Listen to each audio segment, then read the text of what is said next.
Well, the Bengals are keeping us on our feet tonight. That is for sure. Round 3, pick number 81 overall is in. Position of need for sure on this one, but not a name that anybody that I'm aware of had been talking about for the Bengals. What do you With mean, pick number Craig? We left 81. the last show saying Georgia guard was number 1 on the list. That's true. We did say Georgia guard, and the Bengals did in fact get their Georgia guard, but it's not Tate Ratledge. It's the opposite side. Dylan Fairchild. Dylan Fairchild is the pick at number 81 for the Cincinnati Bengals. Welcome in, Chatterbox Bengals, joined by Jacob Tissett. I'm your host, Craig Sandlin. Appreciate you all tuning in to yet another edition of our draft spectacular. Jacob, look, I'm just going to be completely honest here. I've been completely honest throughout this entire process. I'm not a film guy. I'm not a huge draft guy like many others. So I'm just going to be completely blunt here. I have no clue who Dylan Fairchild is, my friend. So I'm really going to be leaning on you here to sell me on the Dylan Fairchild pick. What do I need to know about Dylan Fairchild? I think that's probably the case for most Bengals fans. When we talked about, guards and tackles that potentially would be perfect fits for the Bengals on this offensive line, Dylan Fairchild wasn't a name that was thrown around a whole lot, at least not one I saw commonly for the Bengals in these mid-rounds. We talked a lot about Tate Ratledge, obviously. We talked a lot about Jared Wilson, the center on that Georgia offensive line, someone the Bengals met with twice. But Dylan Fairchild ends up being the pick here in the third round at 81, and he fits the mold of what the Bengals are looking for, at least what they're building around Orlando Brown and Amarius Mims at tackle. They have big bodies, the biggest bodies you could possibly find at left and right tackle, and Dylan Fairchild at guard, 6'5", 315 pounds, certainly fits that mold when you move to the inside. That would be certainly sizable enough to play at the tackle position, playing him at guard, which is almost exclusively what he played at Georgia. That Georgia offense is something that, obviously churns out NFL players and prospects a lot. We talk about, obviously, Amarius Mims, our first-round pick last year. Just mentioned the two guys we talked about being linked to the Bengals. So it's an offense that can translate pretty well to the NFL, at least with offensive line success. And Dylan Fairchild last year at Georgia had an 87 pass block grade on PFF, an 87. That is very, very high. And we know for an offense in Cincinnati, obviously, we've talked a lot this offseason about having to run the ball more, being better at that. Dylan Fairchild, a 71.8 run block grade, a 77 zone grade. So kind of, pretty good numbers there as well. He's a pretty well-rounded offensive lineman, but we know here in Cincinnati the priority with any lineman we take is that pass blocking, and certainly where Dylan Fairchild hangs his hat. I talked about, how he played left guard for Georgia this year. He played 871 snaps of left guard, so that's the entirety of the year. 536 of those were pass blocking snaps. Just allowed 1 sack and 1 QB hit. So a very, very good protector in that pass game. Played a little bit in between left and right guard the year before in 2023. 400 snaps on the left side, 115 on the right side. This is a guy that I think is a guard exclusively, but gives you the versatility on either side. Certainly more comfortable on that left side, but we've seen him on both sides. He's a player that I'm not entirely sure if he'd be ready to go week 1. I think if that's something we would all be confident in, it's a name we would have been talking about a lot earlier in this process. However, I think it's a guy who has a lot of stuff you're looking for, especially in this Cincinnati Bengals offense. A lot of stuff that, we certainly need for a new lineman in front of Joe Burrow. Yeah, absolutely. And you talked about it there. I mean, again, without knowing a whole lot about this pick, at the end of the day, the biggest thing we've talked about since day one is the need to project Joe Burrow. That's right. And that's been a huge concern of the Cincinnati Bengals team. And so you go out, you draft a guy who spent 800 plus snaps on the offensive line in a pro style offense.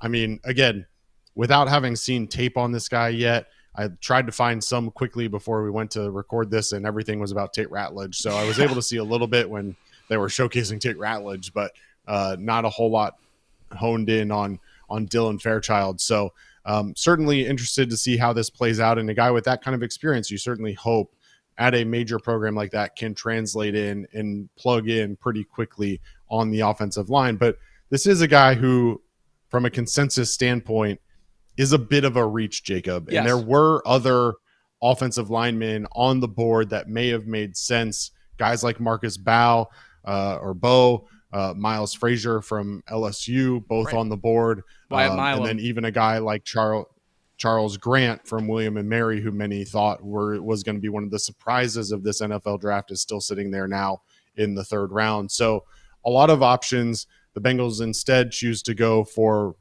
what some may consider a reach. What do you think it was about Dylan Fairchild that made them decide to go that direction versus something else?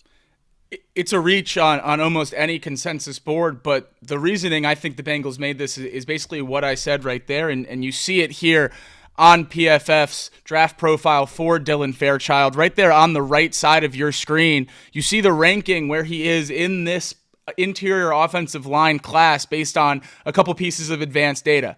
He ranks top 10 in pass block efficiency, top 10 in true pass sets. He's top 5 in inside zone snaps, top 20 just outside the top 15 in outside zone snaps, top 10 again in other gap snaps there. He's a very well-rounded offensive lineman in terms of what he's been able to provide throughout his college career. You look over there on the left side, the different strengths and weaknesses they provide for him. Obviously, down at the bottom, length and pass sets, very high for a player with his size, 6'5", 318, like we talked about before. Maybe not a player very high on the consensus boards, but I think he does check a lot of the boxes for the Cincinnati Bengals. Now, is it the move I would have made here with the board laying how it was? Probably not, but now he's a Bengal, and what have we said through the first couple rounds here? Now we got to root for him, so here we go, and it's hopefully a pick that's going to work out, and if it's not week 1 this year starting at guard, hopefully it's in the near future. Well, the least we can say right now is that as the Bengals roster sits today, he's going to have a chance to compete for a starting job. I don't think that there's any real question about that as the roster sits today. Now, that doesn't mean that the Bengals don't go out and still sign a free agent. Dalton Risner is a name that many people have thrown around, but as it sits today, offensive line, basically Cody Ford and Cordell Volson. So Dylan Fairchild will have a chance to come in here and on day one compete for that starting role at offensive guard. It'll be interesting to watch how that plays out.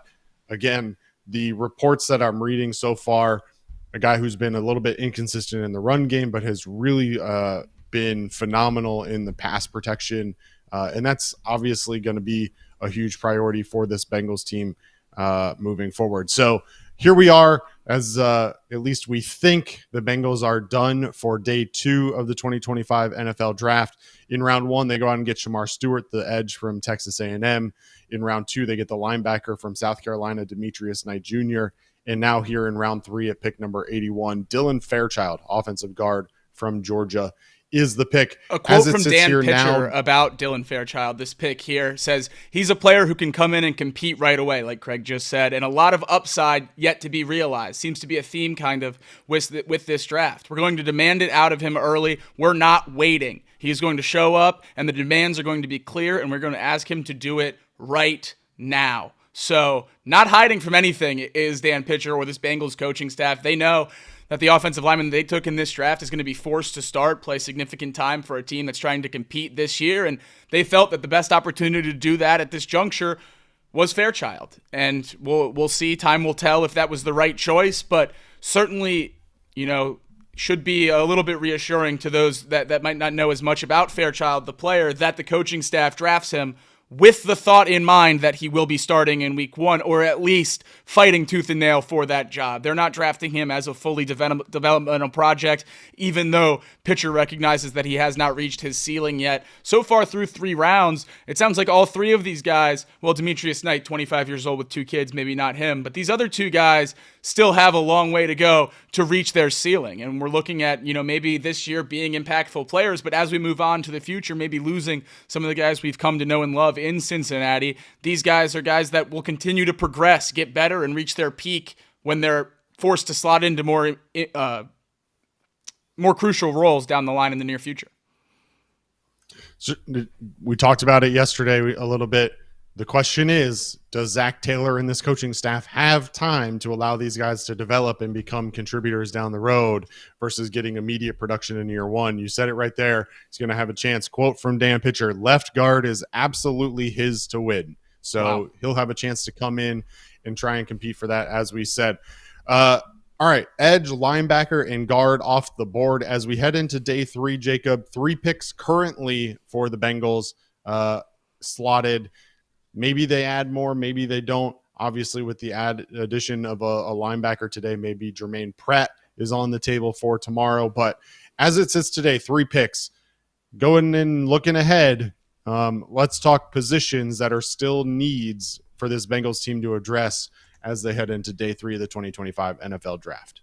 I know a lot of people want this team to double up at guard. I don't think this pick screams that they're planning on doing that. So that's not exactly where I'm looking in a predictive sense here for the 4th round and moving forward. If you look at the position that I honestly talked about last time we spoke to you guys after the 2nd round pick, I know a lot of those really good players that we've highlighted before might be off the board, but this safety class is very, very deep. And I still think the Bengals can find a lot of success moving Geno Stone off of that starting safety role to being that 3rd safety that he was in Baltimore. I think that would be a wonderful place for him to end up. I know there's still some picks to go tonight, so potentially speaking out of turn, but Xavier Watts, a player we've talked about a ton with connections to the Bengals, played under Al Golden, someone that I think Craig and I both mentioned for not just 81, but also in consideration for pick 49 earlier today. So the fact that he's still on the board and falling may be a target that the Bengals would look to take tomorrow, potentially even moving up for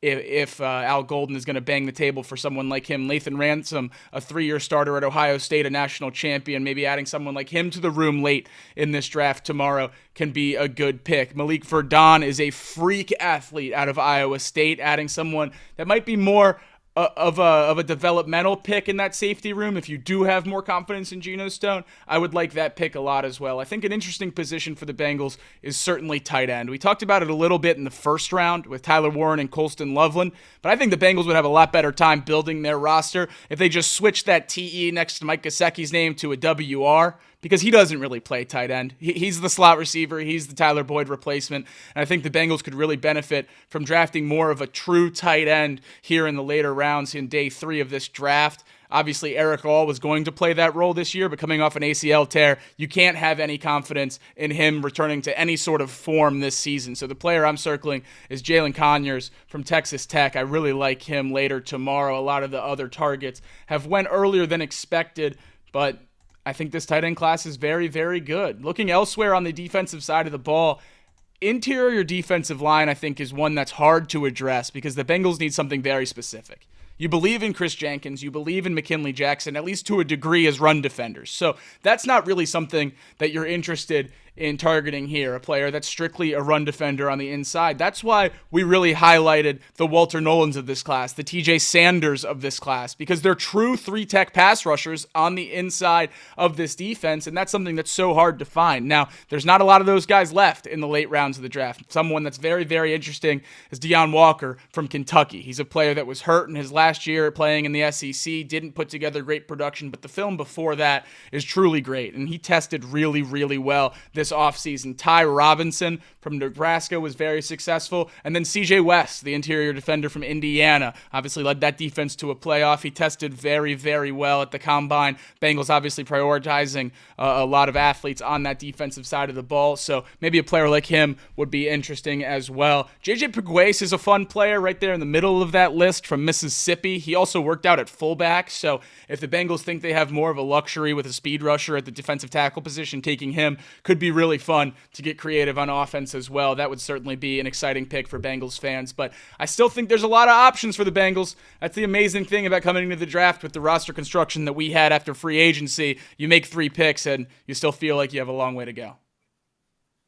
Absolutely. Lots of picks still to be made, lots of moves to be made.